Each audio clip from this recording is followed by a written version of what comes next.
We're protesting today because Stephen Kapos, the Holocaust survivor, has been pulled into a police station for questioning about his involvement in what was a completely peaceful protest. But I think it's a very dangerous slide towards complete authoritarianism and even in the direction of fascism. We can see that in Germany and the US, the suppression of protest and free speech is violent.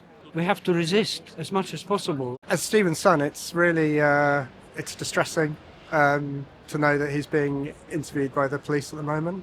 Holocaust survivor Stephen Kapos. He was supposedly breaking through the police line. Well, I can tell you, he's not in any physical state to break through a police line. He's 87. As the son of a Holocaust survivor, I am in despair at what is happening, the genocide that's happening in Gaza. And I'm also in despair at the fact that here in Britain, the Metropolitan Police have decided to pursue an actual Holocaust survivor in his late 80s. I think the fact that an 87-year-old Holocaust survivor is so warmly welcomed on the marches, universally, he's loved. I think it gives a lie to the fact that there's anything remotely anti-Semitic going on. And in fact, the conflation of anti-Zionism with anti-Semitism is just a way, an attempt to silence protest. The situation is made more bizarre by the fact that the main reason why the police say they have to curtail and repress our demonstrations is that they claim they're a threat to the Jewish community. And yet here you have a Holocaust survivor on protests we've been involved in. We have demonstrations where there are always hundreds of Jewish people. And in reality, around the world, millions and millions of Jewish people, not surprisingly, are opposed to the genocide that is being carried out by the Israeli state. The authorities across the Western world have united around one thing, and that is that we must clamp down on anyone talking about the Palestinians. It's slightly reminiscent of what happened to Jews in the middle of the last century, where no one seemed to speak out for them or they weren't allowed to or whatever. I am disgusted at all those who are enabled this to go on. All the enablers, the US, the various Western governments, including our own. It's very difficult to talk about it because it is so painful. It's almost beyond comment.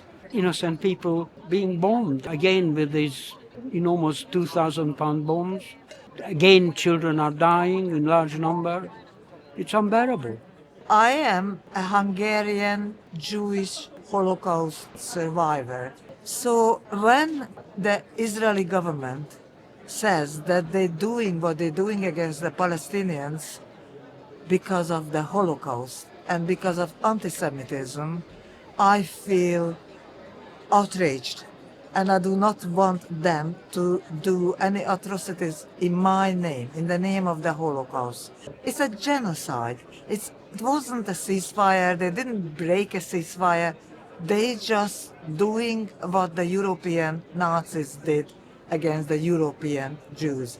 And yet the Palestinians had nothing to do with the horrors of the Holocaust.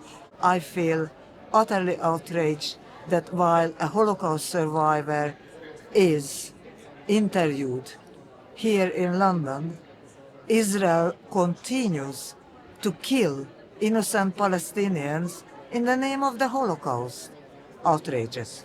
My father survived the genocide. Part of what motivates him is the desire that genocide should not be repeated. What's amazing about my dad, he has such an incredible past. I mean, it is an incredibly traumatic story, but he's using that experience to find humanity. He's always fought for justice, and I think that's just something that I'm incredibly proud of him for. I am overwhelmed by the support and the solidarity that is shown, and I think that the activism in favor of the people of Gaza creates a kind of warm family in a way, and that's how I feel about it, and it's amazing. I don't want to say too much about what happened to me because I am facing trial, but what I can say is that it was an entirely peaceful protest. I was involved in negotiations with the police, and literally in the middle of those negotiations, I was grabbed by a whole number of police officers and thrown to the ground and assaulted and then dragged off to the police cells and charged. We are calling on people to continue to mobilise in numbers because what is happening in Palestine is unconscionable. It's a kind of Alice in Wonderland world they're trying to construct in which people who are opposed to the systematic slaughter of children, opposed to the flattening of hospitals, opposed to the incineration of refugee camps, are designated hate marchers by people who are actually very often colluding in genocide. What is striking about the Palestine protests, both here and in other countries, is that the governments are determined to repress and stop them happening. This is a very sure sign that we are having some real effect, and they're really scared, and they know full well that the majority of the populations in Western Europe, even in the US, are not happy about this genocide in Gaza. And this is all the more reason why we must keep protesting. I'm intending to continue to attend all the big demonstrations on Saturdays as long as I can walk and do it. And at the moment, there is no sign that immediately I would not be able to do it. So I will go. We live in times when the mainstream media are getting more and more restrictive on many issues, certainly on the issue of Palestine, and that is why we definitely need alternative media like Double Down News. So if you can, please support Double Down News on Patreon. Thank you.